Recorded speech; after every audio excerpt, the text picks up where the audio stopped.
एक गांव में तुलाराम नाम का एक साहूकार था। वह बहुत ही मेहनती था। वह अपने काम पर बहुत ध्यान देता था और जी जान से उसको बढ़ाने में लगा रहता था।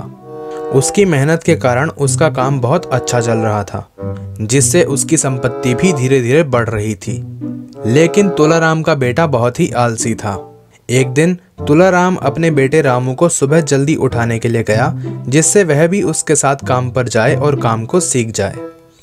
लेकिन रामू आलस के कारण नहीं उठा, जिसके बाद तुलाराम अकेले ही चला गया। तुलाराम इसी तरह जब भी रामू को उठाने के लिए जाता था, तब वह कुछ ना कुछ बहाना बना के फिर से सो जाता था। तुलाराम अपना काम मेहनत से उसी तरह करता रहा।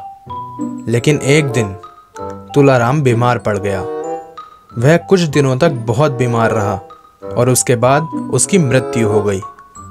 तुलाराम के मरने के बाद भी उसके बेटे पर कोई असर नहीं पड़ा। वह अब भी अपना आलस छोड़ने को तैयार नहीं था।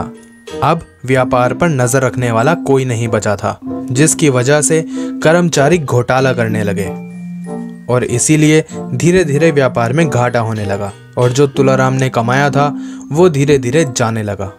यह सब देखकर तुलाराम की बीवी ने रामू को बुलाया और कहा कि हमारे व्यापार में बहुत घाटा हो रहा है, इसको सही करने के लिए तुम कुछ करो। रामू अपनी माँ से बोला, मुझे व्यापार आता ही नहीं, तो मैं इसमें क्या कर सकता हूँ। रामू की माँ बोली, तुम कुछ समय के लिए अपने नाना के गांव चले जाओ और उनसे कुछ व्यापार की बातें सीख लो।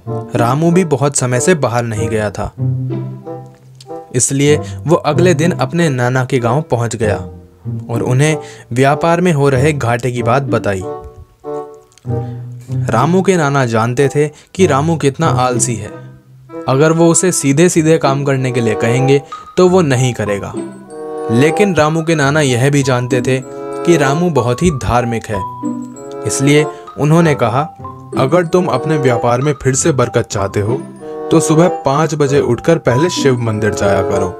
वहां प्रार्थना करोगे, अवश्य ही लाभ मिलेगा। उसके बाद तुम अपने खेतों में जाया करो, फिर गोदाम में और उसके बाद अपने भैंसों के तबेले में। रामू अपने नाना की सलाह मान गया। वह सुबह 5 बजे उठकर पहले शिव मंदिर और उसके बाद खेतों में, गोदाम में और तबेले में जाने लगा। उसके कुछ दिन ऐसा करने पर उसके व्यापार में काम करने वाले सभी व्यक्ति सोचने लगे कि मालिक अब रोज आते हैं, जिसके डर से उन्होंने व्यापार में घोटाला करना बंद कर दिया। इससे उसका व्यापार फिर से अच्छा चलने लगा।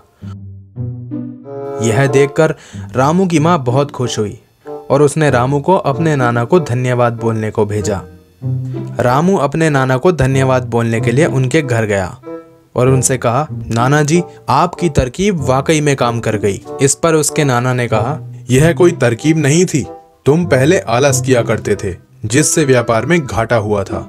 लेकिन अब तुम रोज सुबह उठकर शिव मंदिर, उसके बाद अपने खेतों पे, गोदाम में और तबेले में जा रहे हो, जिससे तुम्हारा व्यापार फिर से चलने लगा है।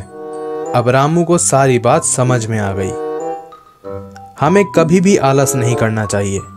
आलस हमेशा अपने साथ नुकसान लेकर आता है।